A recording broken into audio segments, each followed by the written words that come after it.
Welcome back, everyone, to the Fly Culture Podcast.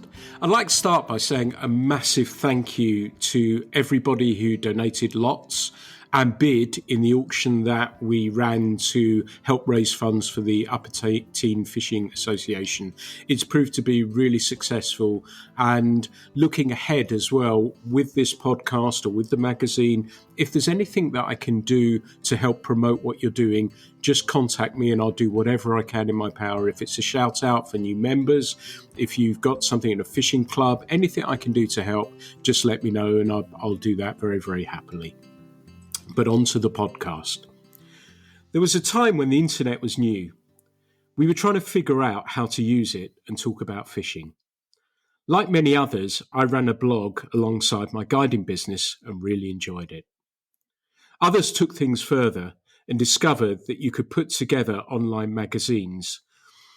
And they seemed to me like a logical electronic step from the fanzines I'd seen in the 70s during the heydays of punk. My guest today is celebrating a 30-year anniversary of starting the Global Flyfisher from his base in Denmark that I feel needs celebrating. I'd like to welcome Martin Joergensen to today's episode of the podcast. Martin, thank you so much for taking the time to talk with me today. How are you doing? Thank you for the invitation. It's much appreciated. I'm glad that you have space for me. Oh, I think, when I saw the news about your celebration, we'll talk about Global Flyfisher a little bit later. I really want to shout about it. And as we were talking off mic, people like yourself were the trailblazers for what many of us are doing today. So I'm really thrilled that you are part of our community and continue to be part of our community. But for our listeners, because you are known obviously as the Global Flyfisher, can you tell us a little bit about where you're actually based? I'm in Denmark. I live just south of Copenhagen, which is the capital here, and live with my wife in a small house, actually pretty close to the water here.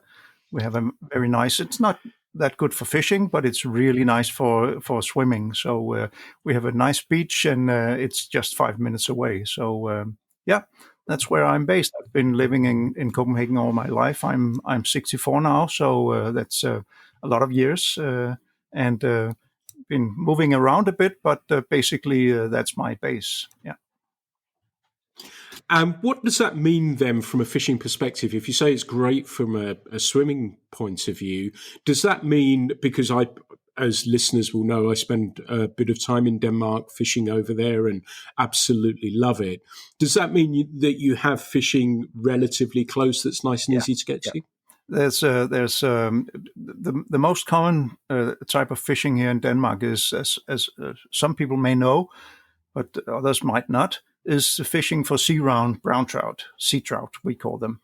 And sea trout are very abundant in the coastal water, in the shallow water close to the coast, and easy to access for almost anybody here because we have coast all around. I mean, any place in Denmark, you're only about 50 kilometers from the coast, even when you're farthest away. And in my case, I have, as I say, a short bike ride, 5 minutes or something, then I'm at the beach.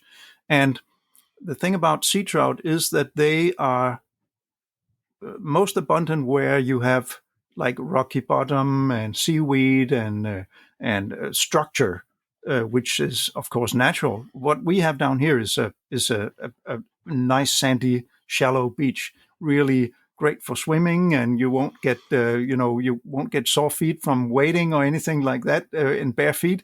But for the sea trout, it's a desert, like a desert, because literally it's sand from wall to wall. So we do see fish down here, sea trout. We see other species, but in most cases we have to go elsewhere to fish. So in spite of having the water very close by, I need to take my car and drive a bit to get to some water which is more, likely to hold a sea trout. And if you've been here, you know that we have a lot of water that's pretty easy to access and some beautiful coasts. We have the fjords that cut into the country. You have some very exposed coasts that are really rocky and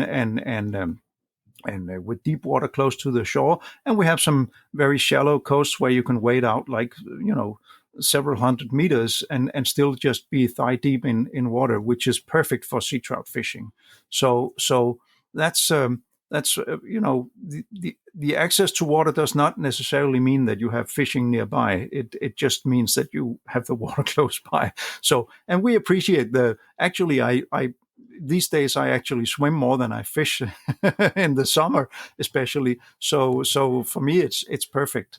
But I don't need to go more than like 15 minutes south of here. Then I'm at a spot that would be absolutely fine for sea trout fishing. So.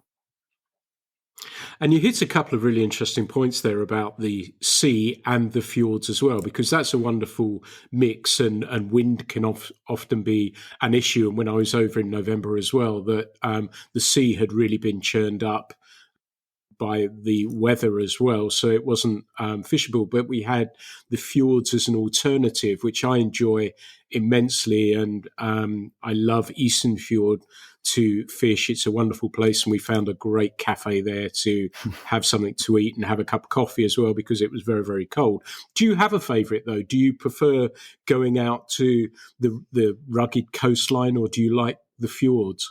No, I honestly I like the outside coast better than I like the fjords. And I'm on an island. Denmark consists of a peninsula and two fairly small islands, and I'm on the biggest one, all the way to the east. And if I want to go to my favorite places, I typically go to the west coast of this island, which is a place that has thousands and thousands of great spots and easy access, and it's not that overrun, meaning that you can find places that are really, really nice to go to. The only problem, as you can imagine, is that I go from east to west, meaning that I go into the wind, because the western wind is the predominant here.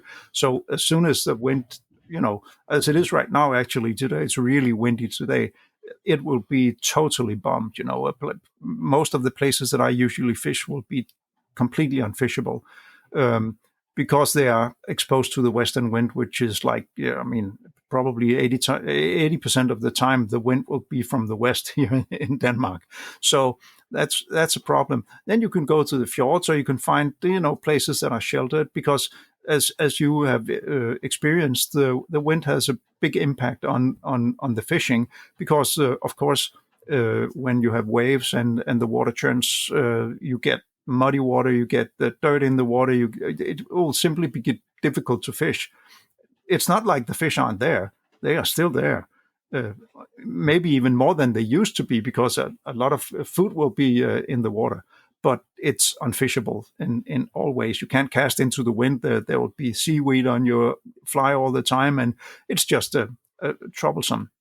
The best fishing you will typically find actually after a day like this, when the wind calms down and you still have the waves, you still have the slightly muddy water, and then you can go to these places that have been exposed to the wind and get some really, really great fishing. But in most cases, I will have to find a place that is in shelter on a day like this if I want to go fishing, because, it makes no sense to try to fish in this, chaotic seawater. Even though, as you've probably seen yourself, the coasts are quite protected here. In most cases, if you go to Isefjorden, for instance, where you've been, you'll be in small coves and bays and areas that are really well protected. Even though you might have a wind, you can in many cases you can find a place where you can fish anyway, and where the water might be clean enough to fish. But in most cases, if it's too windy, we just stay home. So yeah. That's the wonderful thing that you've touched on there, that you can find somewhere to fish, and there's a bay by the ferry there at Easternfjord that has always been lucky to me. It hasn't actually the last couple of times. That's always productive and has been a wonderful place to fish. But the variety, and it was interesting to me what you were saying about the waves as well, because for many years I fished an intermediate line because I felt I could get my flies down and keep them down, because I tend to pull flies relatively quickly, not always, but I switched to a floating line for this trip, and I took one out and fished that one. Do you stick with a floating line, or do you mix the densities I of lines? fish mostly what I call a neutral line, which is really slowly sinking. Um, I tend to like flies that are not too light. I like flies that break the surface and find a fishing depth fairly quickly. But I don't like lines that sink too quickly, because I tend to fish very shallow water, and then I get stuck on the bottom almost immediately. Because the way I typically fish will be like casting out and letting the fly sink a bit, pull a few times and just leaving the fly there, pull again, leave the fly, pull again, leave the fly. And if you have a sinking line, well, the second time you pull, you'll be stuck in a rock or some seaweed or something. So I fish a line that breaks the surface, but only just breaks the surface. Maybe it goes like a few inches down or something, but that's about it. And then I tend to rely on the fly to be the one that actually does the sinking and goes down. So I vary the fly. Some flies are really, if you have a densely hackled fly with few materials on it, it will sink really, really slowly. Sometimes even in the ocean in waves, you will see it lying on the surface when you cast it out. And it's only after you pull it a couple of times it sinks down, and then it might be just under the surface. So I use flies with a bit of lead on them, or some eyes or something, a heavy hook or something that I know will break the surface and get down into some, fishable water immediately. And then I try to, induce different, variation in my retrieve, so that I get, sometimes the fly will just be still, sometimes the fly will move fast, sometimes it will, do something else. And my experience is that in the cases where you have fish on the move, it's often when you do something different that the fish reacts. Stop your retrieve for a few seconds, and then you pull, and then boom, you have a fish reacting, because they are curious. They will be following the fly, they won't take, but something happens, and then suddenly the fly moves again, and they go, oh, I need to take that, I need to go now, because if I don't, I miss my meal here. So variation is quite important. I know people who are really like, a metronome or something. When they cast out, they go like ching, ching, ching, ching, and retrieve like, one foot at the time, same, and they catch fish too. It's not like you can't catch fish in any other way, but I like the variation. I like to think that it matters, and that my great ideas about fishing are the ones that make me have success. And well, that's the way it is. But for that, I like the neutral line, and I actually like to fish. We fish a lot of shooting heads here. That's very common on the coast, because you have to cast a lot, and sometimes it makes sense to use a shooting head that gives you a bit more distance and maybe a fewer blind casts, and then you can it's a casting game, as you know. Fishing on the coast is a casting game. You need to cast and cast and cast and cast, because you don't see fish rise, or you don't see fish move as you do in a stream or many other places. You will have to search the water for the fish. So what you do is actually you wade along the water or the coast, and you cast and cast and cast. So making casting easy is quite important. And there are a couple of ways you can do that. You can use a lighter rod. I use typically a 5-weight or a 6-weight in the ocean, and also use a shooting head, meaning you have a heavy belly on your line and a very light shooting line. That means that you can actually make a roll cast, you can make one blind cast, and then you can almost cast, what is equal to a full weight forward line.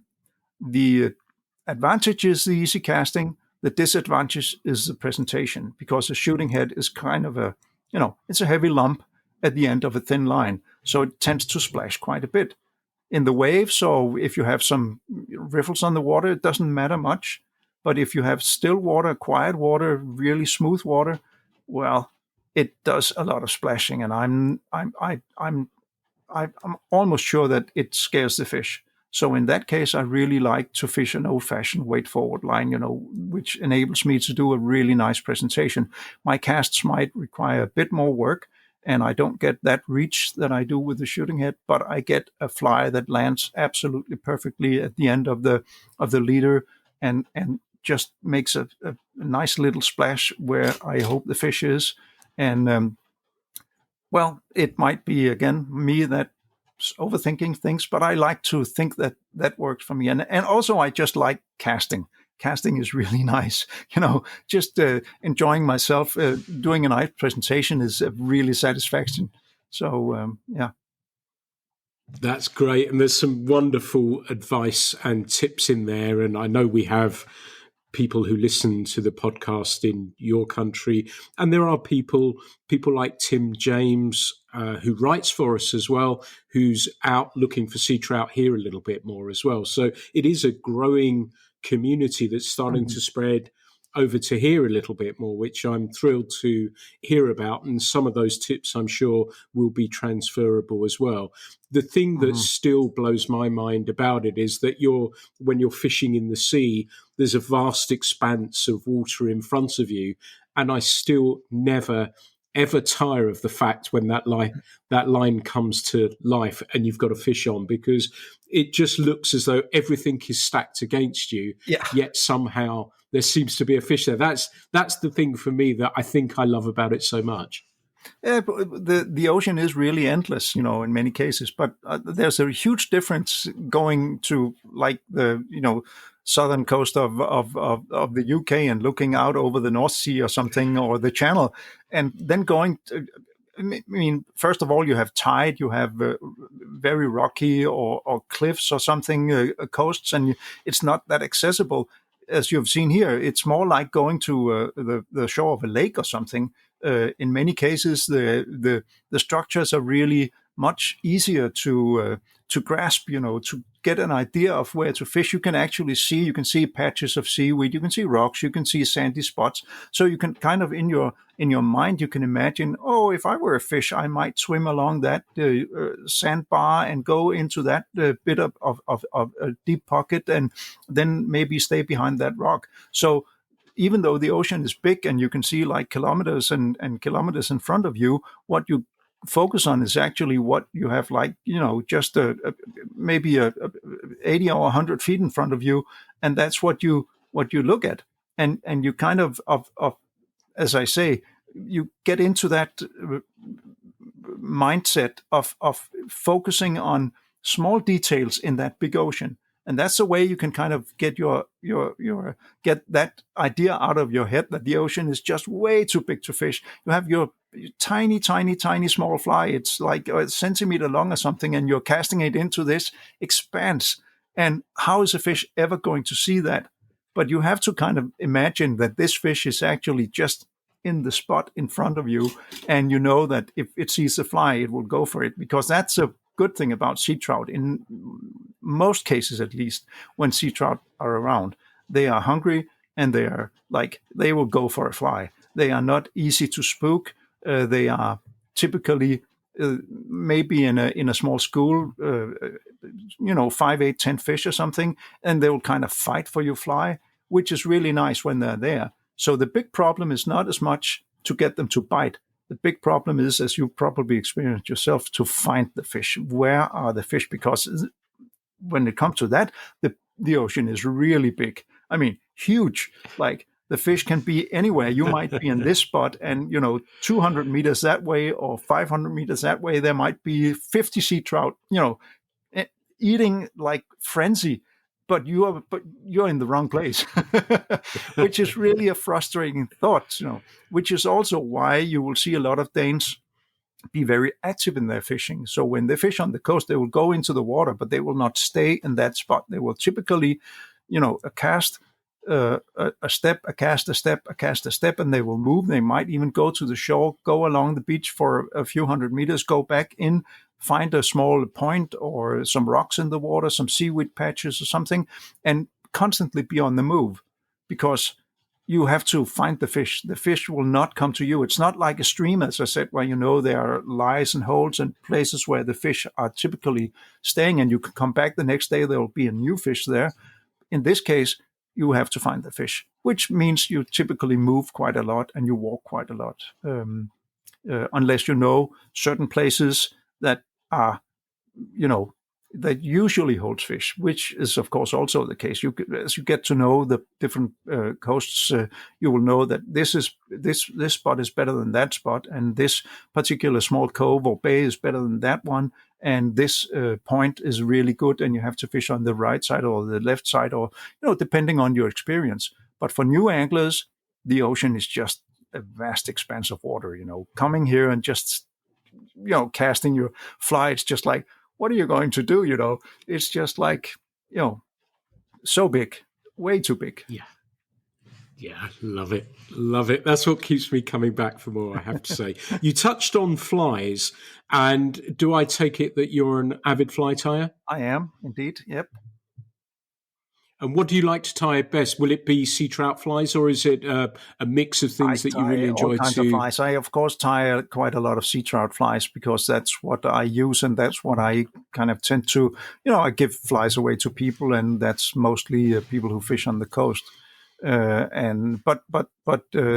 Since I'm, as we you touched upon in the intro, I do a website which also deals quite a lot in fly tying. What I do is also tie a lot of other flies that I write about and take pictures of. So my fly tying is kind of a two-part thing, because I tie flies to fish and I tie flies to document, so to say, and to teach people to tie. And I might never fish them myself, but I still tie them. But I do tie fly. I do some pike fishing now and then, tie pike flies, and I've been to the fishing for bonefish and stuff like that. So I tie flies for that, of course. But in most cases, my day-to-day tying is just my plain buggers for sea trout, and sea trout flies are luckily the simplest flies. You can literally just put dubbing on a hook, and that will be it. That will work fine. You need to mimic a small crest bug or something, across the CN, which is basically just a small copper colored thing, maybe half a centimeter long or something. And dubbing on a hook, if you want to add a tail and a rib, it's really getting advanced, but you need so little, you would be amazed. But of course, as a fly tyer, you like to be creative, and you like to add things, and it's always nice. And shrimps, for instance, are a big thing on the sea trout diet. So all kinds of shrimps, you will see eyes and tentacles and legs, and they will be so advanced that they really look like they could swim away, but I don't think the fish care much. But it's always fun to tie something that's a challenge, and that, as I said, get your creative juices flowing a bit, and you kind of like the look of the fly. And it's nice to tie on a fly that you like more than tie on a fly that's really boring, even though the fish don't care. Yeah, you're talking somebody who fishes mainly cobber bassins, exactly. That which is literally just dubbing, copper dubbing on a hook. Yeah, and that's it. It's as simple as that. And but it's even a small fly. It's typically a size 8 or 10 or something. And you are, as I say, when you stand with that in front of the ocean, you think that will never work. How is a fish ever going to see that? Well, fish see these small, crest bugs in the water, so they will also see your fly. That's what they eat, and they eat thousands and thousands of these small animals. So casting out one of those is actually increasing your chances significantly of catching a fish. So, yeah, absolutely. I wanted to move on a little bit, because I often talk on this podcast about the fly fishing culture. And I often say that the Scandinavian fishing culture is nearer to the North American one than the UK. Do you have any thoughts on that? And do you think why that might possibly be? Well, I don't really know if there's such a huge difference. There's something about age. I often get, I'm 64, so I'm not a young guy, but when I share pictures of get-togethers or places that I've fished in Denmark, I sometimes get the comment, "You're so young." I mean, and I wonder, are there no young fishermen in the US or in the UK? When I look at pictures or articles and magazines, online videos and whatnot, I think I see basically the same demographic, you know, uh, picture as I see here. People are, there's a lot of guys my age, 50, 60, maybe like that, who have fished all their life. But I see quite a few young people too. And I think I don't know if the difference is that big, but I don't know. Seeing it from the inside might differ my perspective compared to what you see, because as I say, my experience actually, it's now that we see a lot of fishing on the internet and on Instagram and social media and places like that. Well, I think more younger people get attracted because they see it exposed on a medium that they know. In the old days, it was like books and magazines, and you had to go to the library or go to the local kiosk and buy a magazine to get to see fishing when we were young. But nowadays, I mean, if you go on Instagram, you see fish. I mean, uh, and people fly fishing. So I think it might be much more accessible and much easier for young people to get started. You don't have to join a club or have an uncle or something like that. You can actually go on the web and get so much wiser and learn how to do things. And well, the only thing is that you don't might not have a car and you might not know where to go. But I mean, you can go fishing. So I my impression might be different from yours, but I don't know. I think they're really salient points, actually. And I suppose it is different, isn't it, when you're looking into a different country's fishing? My experience seemed to be that the anglers there were younger. And Mm-hmm. I mean more 30s to 40s rather Yeah, than yeah, 50s to 60s that I yeah. would think here.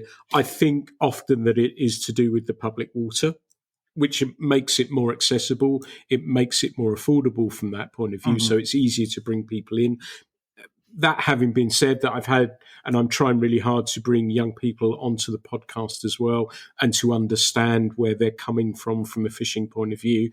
I think you're exactly right that the social media point of view is really bringing people into it from other spheres. So not people that have grown up with a rod in their hand, or not a fly rod at least, but have done lure or spin fishing, yet they've discovered that there is a crossover. And I know in Mm-hmm. Denmark, I'll often see spin fishermen alongside fly anglers as well. So I wonder if that's where that's actually coming from. But I wanted to say thank you for segueing beautifully onto the internet as well, and brings us very, very nicely in to the Global Flyfisher and everything that you've done there and the changes that you've seen, because what you're talking about now comes with a great depth of experience, having seen social media and having seen a lot further back before that, Mm-hmm. and those changes that we've seen in fishing as a result. But I'd like to start at the very beginning, and if you could tell us a little bit about the Global Flyfisher and where it started and what made it come about for you. What made you decide to step into this landscape? Well, I was a really early adopter when it comes to the internet. When that started, and way before that, I was working with computers as a journalist.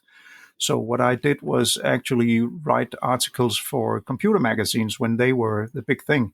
And in this case, we are back in the mid and late 80s, where home computers were, you remember, maybe some of our listeners are old enough to remember, Sinclair and Commodore and all these home computers that were really big in the late 80s. And that was my thing. And there was nothing called the internet back then, and there was nothing called online. What you did, you hooked up your computer to your TV, and then you played games, or you programmed, or you did something. Um, but at a certain point, people started talking about online and modems, and I got a modem, and I could connect to not the internet because there was no internet, but you could connect to other computers through a modem, and you could get into various groups of people that were connected and start, exchanging information. There was a thing called bulletin boards, which were computers that you could dial into, and then you could read about things on somebody else's computer. It was not nearly as advanced as it is now, but that was kind of the first thing, and I was very much into that. So when the internet started, being on everybody's lips in the early 90s, I got an email address, which was the first thing, and a real email address that I could, exchange emails with others that were also connected to the internet. And everything was on the phone line with a modem and slow as molasses. But I mean, we were connected. And one of the things that I got into fairly soon was, of course, since I was a fly fisherman, I found other fly fishermen that were online. And one of the really big and good communities on the internet back then was so-called mailing list called FFAT. FFAT, Fly Fishing At, was a mailing list. And to explain to those who have no idea what a mailing list is, it was a place that you sent a mail, and then a machine would kind of accumulate all those mails that were sent in, and they would send you back a package of these mails that were like, so if you imagine it was like a discussion board, but not as you know them nowadays, where you chat and you see people answering, but you would send a mail, the system would put them in a big package and distribute them to everybody who were on the mailing list. And then you would reply, and it would go back to the server. That would make a new package, and the next day would send out a new package of mails, and you could go through and see who had replied to your mails. And it was really, really like a steam engine compared to a Testarossa or something, but it was a way of communicating. And what happened was that people got the notion that I knew something about coastal fishing in Denmark. So people asked me, what rod? I'm going to Denmark. What rod should I bring? What flies can I fish? What line should I? Just the ordinary plain questions that you would have if you're going somewhere new. And what I would do, I would reply, nicely and say, well, you need a rod. A 7 weight will be fine if you have one. 9 foot, maybe a 6 weight, and you need these flies, woolly buggers, gray woolly buggers, blah blah blah, and floating line, and and having done that quite a few times, I thought, well, I have to kind of make this more efficient. So I made a small text document, and the headline for that text document was Fishing Denmark. And Fishing Denmark was kind of a 2 or 3 pages or 5 pages or something like that, which I could paste into a mail and send directly to people. And it contained all the knowledge about fishing in Denmark for sea trout and for salmon and sea trout in the streams and for pike, and which rods to use, where to go, how was rules about licenses and stuff like that. So that was actually the really first kind of document which laid the foundation for what later became the Global Flyfisher. Because what happened then was that I got a job as a writer and an editor for a larger US-based company which had a branch in Denmark, and they had a web server.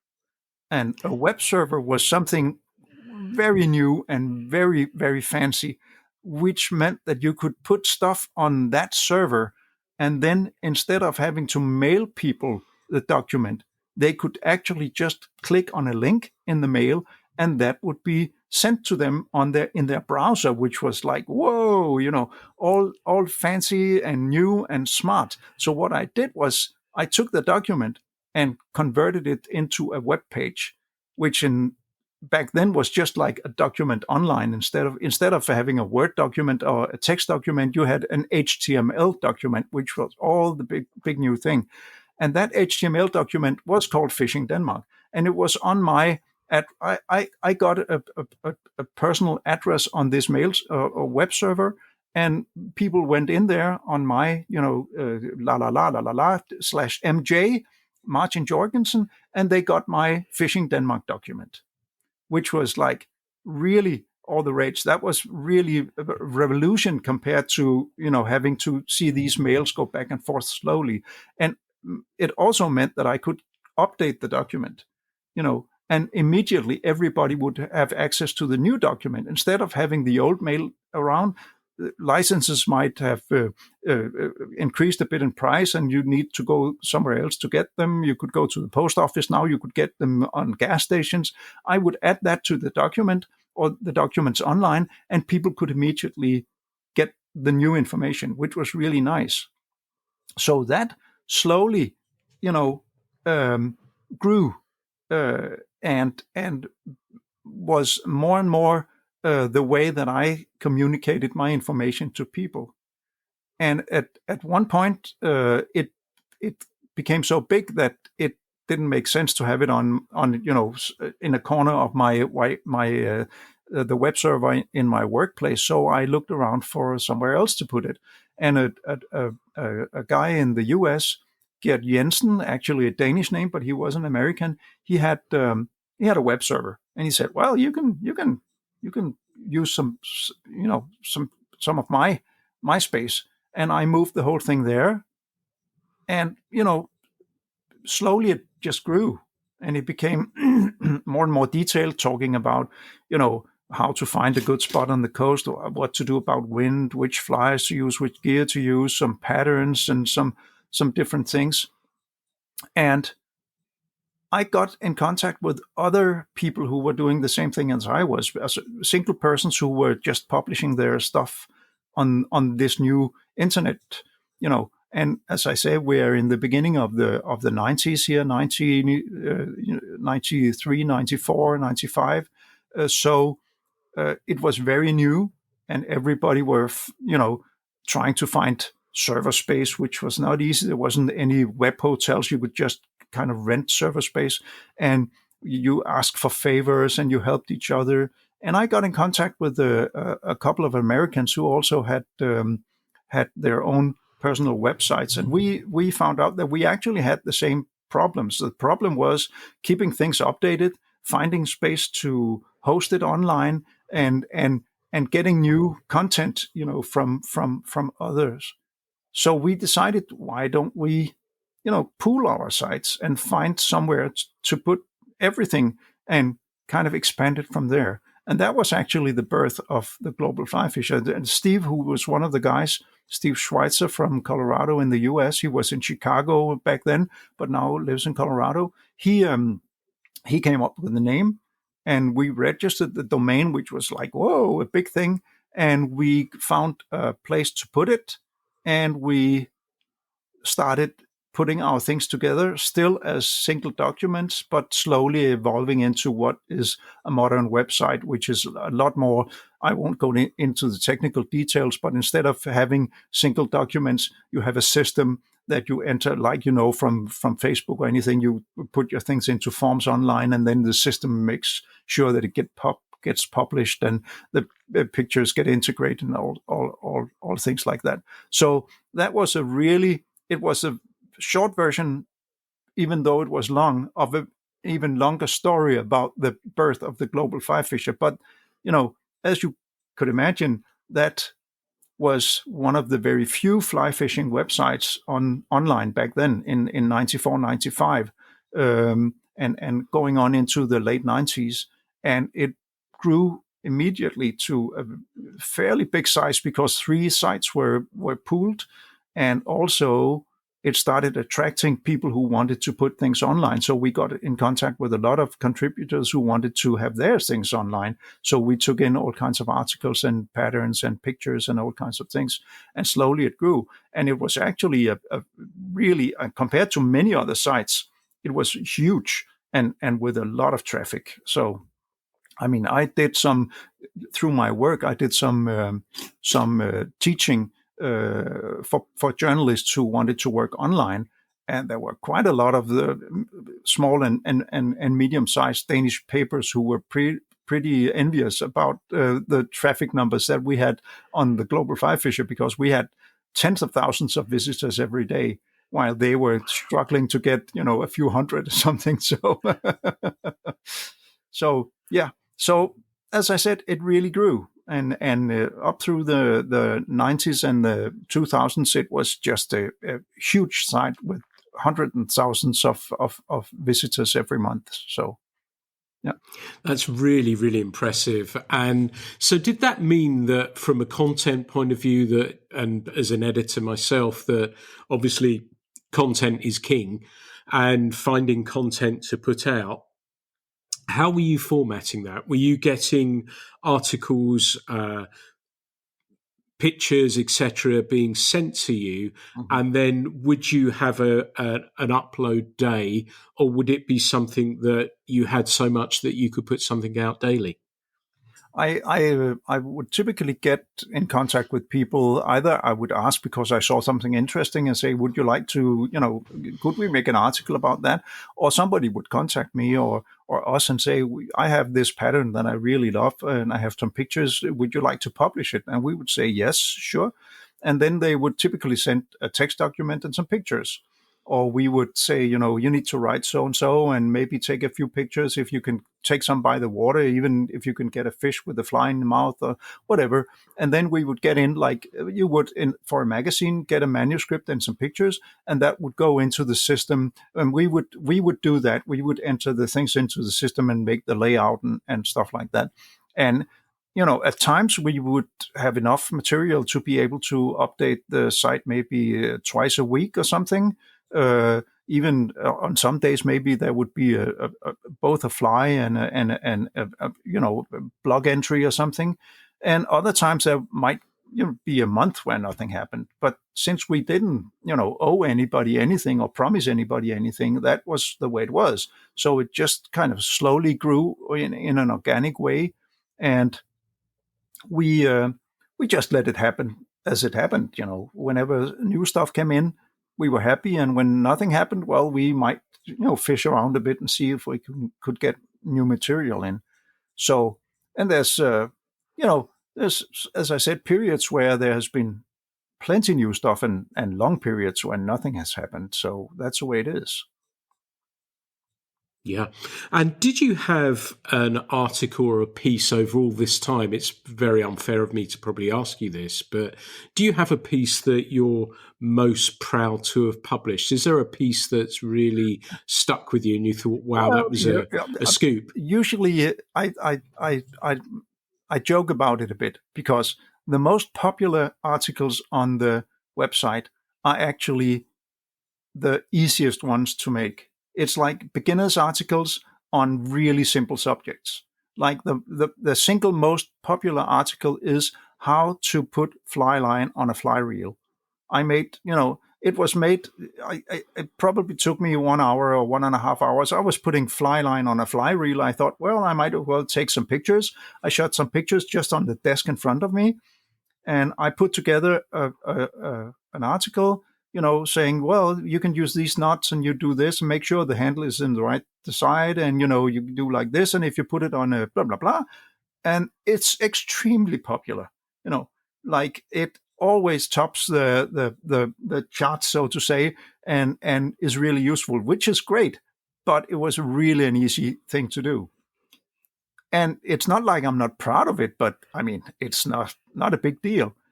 In the whole other end of the spectrum is articles. One single article is a good example. Is an article about tying threads. I mean, not fly tying, not how to use your thread, but the thread. The different brands, the different materials, the way they are made, the how strong they are, how thick they are, in all kinds of details.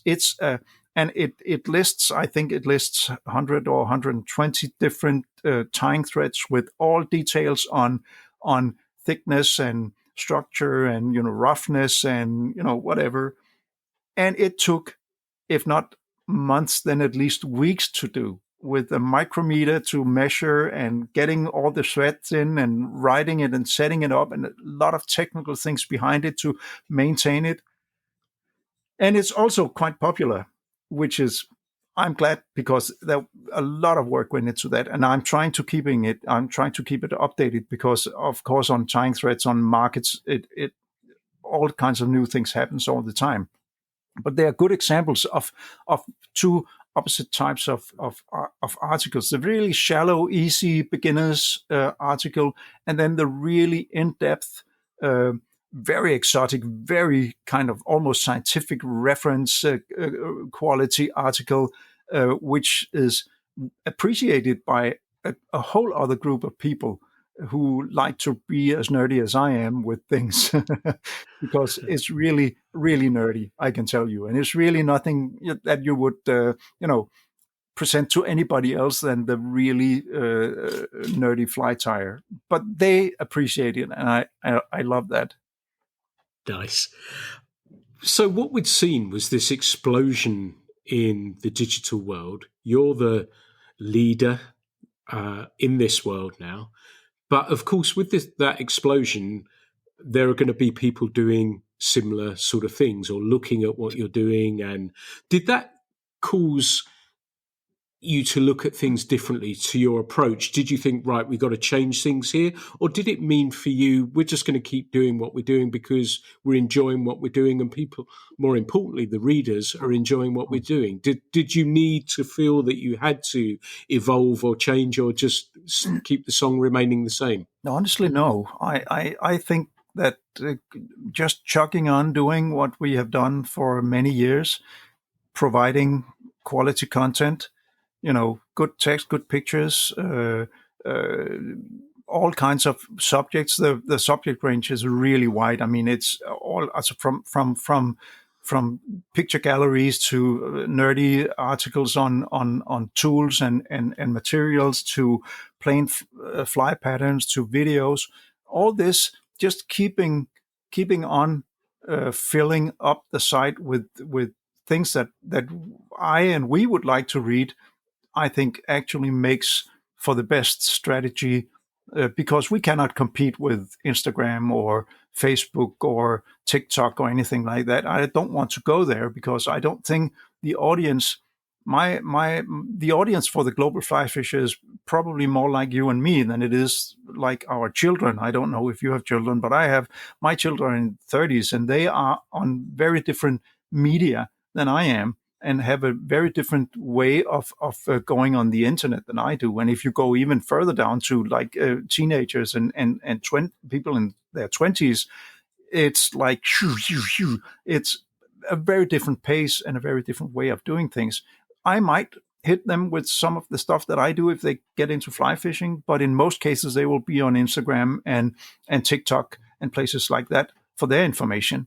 And I'm not trying to reach them, and I'm not trying to compete with places like that. Social media is a whole different ball game, and well, there's no way that I can do anything there. So the remaining or the success that the Global Flyfisher still has to some extent is mostly based on the fact that there's so much stuff in there. So if you go online and look for things, you will most likely find, if you look for a book review or a fly pattern or a video even, you will most likely find it in the top 10 of your search list if you go on Google and search. And you will see a lot of places. If I go online on Facebook, TikTok, anywhere else like that, I'll see references that people say, well, I found that you can see this on the Global Flyfisher. You can see, if you check this out, you can go there, which is probably the base for, as I said, the continuing success for the site.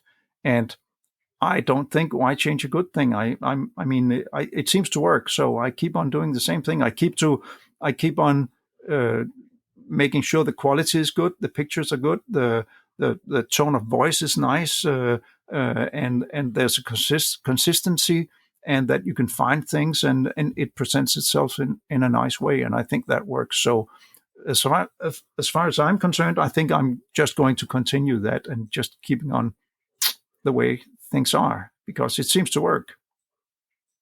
And is it for you, after all this time, still as fun as it was? Have there been any glitches and bumps that you thought? I'm a few years away from retirement, and I'm just looking forward to getting all the time that I want, because I'm looking at my timetable now. I have a few articles. I have one on hackle guards and hackle material guards on the way, and I don't have time to do it.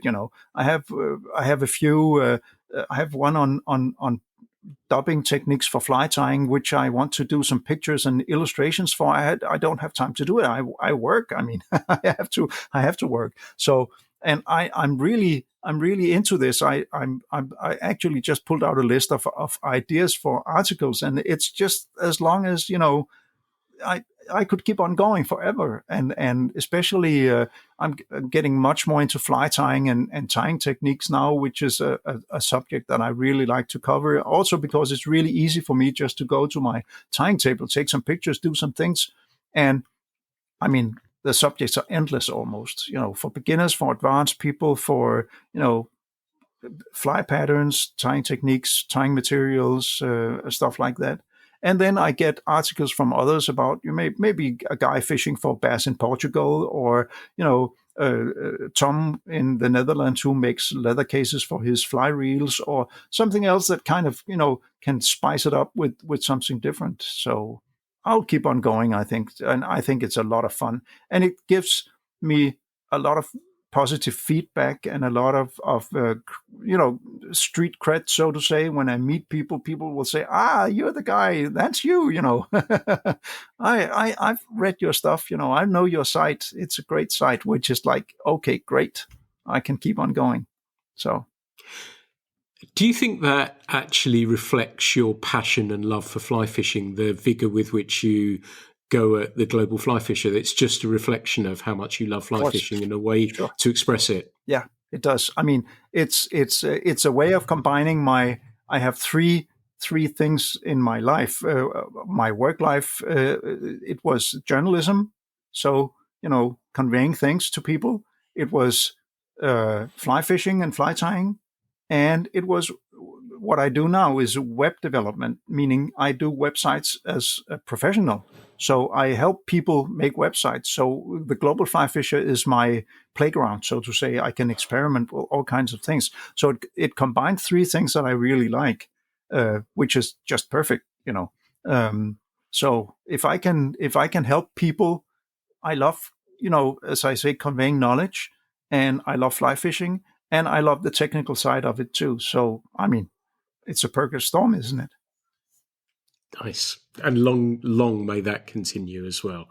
Tell me about your fishing calendar for this year. Do you have much planned? Are you going to be busy out on the water? No, I don't.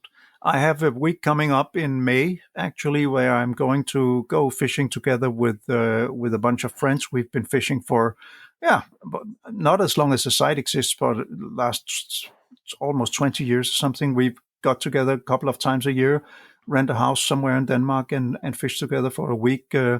Some Germans, some Dutch guys sometimes, and Danes, of course. And we will be like 8, 10, 12 people or something together.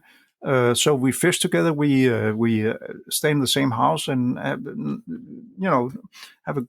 a good meal and maybe a small whiskey or something in the evening. Tie some flies and just get together and stay together for a week. And that's a couple of the highlights of the year. But my own fishing and my fishing by myself, I used to fish all the time. I mean, I used to have 100 fishing days a year, meaning that I would be out 2 or 3 times a week almost. And sometimes I would just go in the evening when the kids were tucked in and I was done with the dishes. I would say, I'm going fishing, and I would stay out and get back after midnight. But unfortunately, many years ago, I was struck with MS. So I have MS now, and I have a hard time walking. I'm in a wheelchair most of the time, meaning that kind of fishing and that kind of activity isn't really on the tab anymore. I have to have help to go fishing, which is really good when I'm on these trips. There are lots of friends around.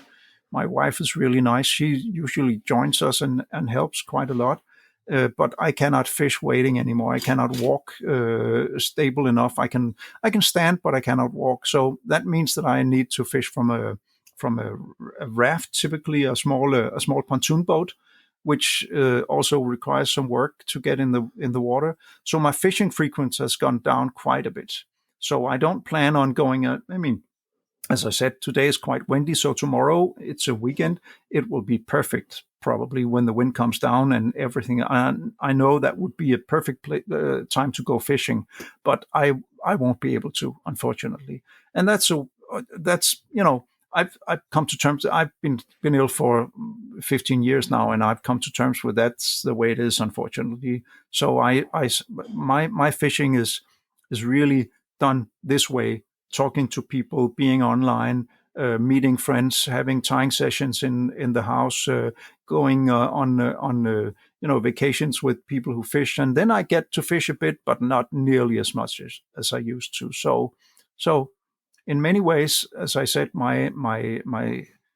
I'm a social fisherman, so to say. My fishing is social. I socialize with people. I talk with people. I write to people. I communicate with people online, and that's the way I keep my fishing flame lit. I'm sorry to hear this news. I obviously knew about it, and I'm sure many listeners will know too. And I wish you everything that I can, and my positive vibes are Thank you. coming down the line to you right now. And we often talk on here about it being more than the fish.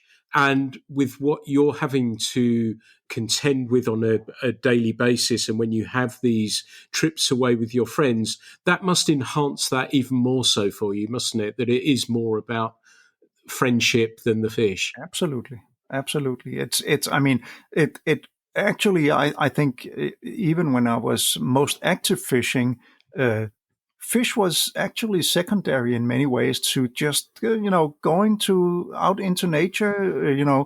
Having a coffee on the beach with a good friend, and I've had so many trips where we drove for an hour, got down to the beach, went into the water, made a few casts, and then sat on the beach and talked for 3 hours. And well, we need to go fishing. It's embarrassing. The waders aren't wet. You need to go. But the most important part was not necessarily fishing or even catching fish, but just being out there in nature and being with good friends and just enjoying your time, and just the way that you can totally relax and get things out of your head, work and finances and whatever. Or you may actually get help, with your relationship, your work, your finances, because you talk to somebody else. You get into a place where you can talk about anything, and you get together with people who you've known for decades, literally in my case. And that means that you can talk about anything, and you can kind of get a chance to work on your problems with somebody who is totally relaxed in a place where you have no obligations of any kind, which is really important, I think. Of course, we all love to catch a fish. We all like fishing. There's no denying it. It's great to hook up and land a fish. That's of course the pinnacle. But there's so much else. And sometimes I just say, well, I don't. I've been on these week-long trips that I talked about the last couple of years, and some of them I haven't fished for a minute. I just hang around and make good food and talk to people, tie flies, and enjoy myself. And if the weather is bad or it's cold or the conditions are not optimal, well, I save my energy for something else, and that's the way it is. So it's much like you say, there's so much else in fishing. And I think that goes for almost anybody. The way you feel when you get in the car in the morning and are on your way to a fishing trip, it's just like your shoulders just go, boo, you relax, that you're in for, a day where nothing else matters, really a nice thing, really something that's really good for your mental health, I think. That's beautifully put, and I can't add anything more than say you've summed up perfectly what it's all about. So thank you for that. We're just coming up an hour now, and I know we could talk for many hours more, but I want people to be able to know, if they don't, I'm sure many people listening will know about the Global Flyfisher. How can people find it? How can people find you? What are your contact details for that? I'm the Global Flyfisher is globalflyfisher.com. So that's easy to find. Or if you put into Google Global Flyfisher, it will be in the top absolutely top of anything. So that's pretty easy to find.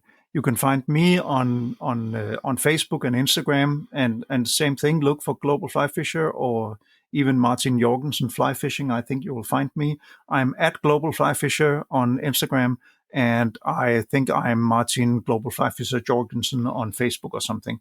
But as I say, I'm pretty high in the ranks when you search, and people can contact me there, or if they want to reach out, they can drop me a mail at martin@globalflyfisher.com. They're more than welcome to mail me.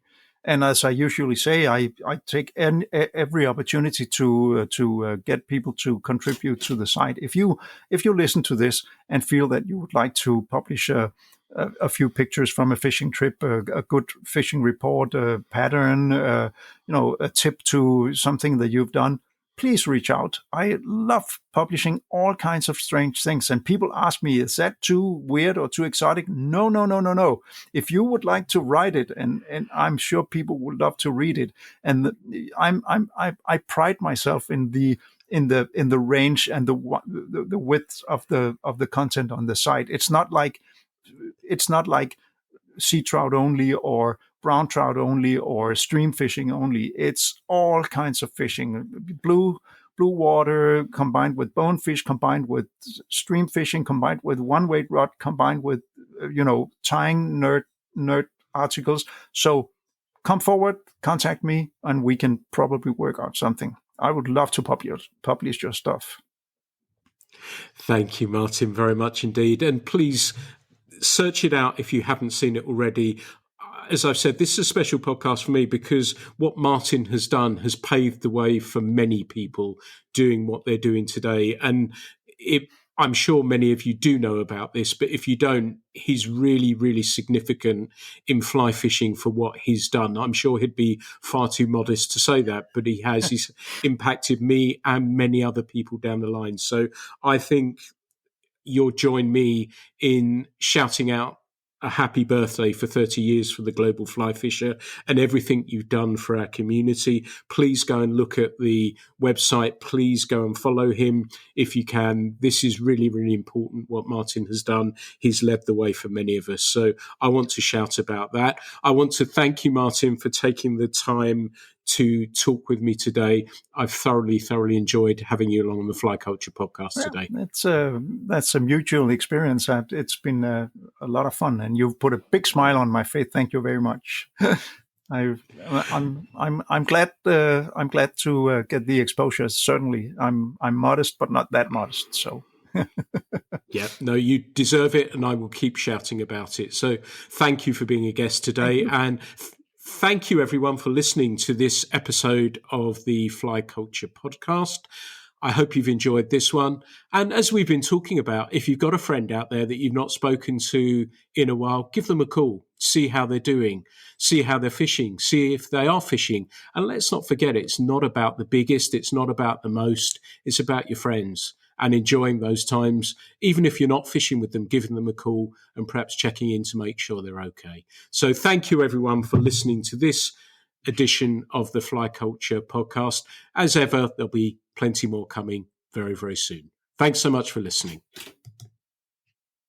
The Fly Culture podcast is brought to you in association with Fly Culture, a quarterly published magazine owned and run by fly anglers. When it comes to fly fishing, we've got you covered.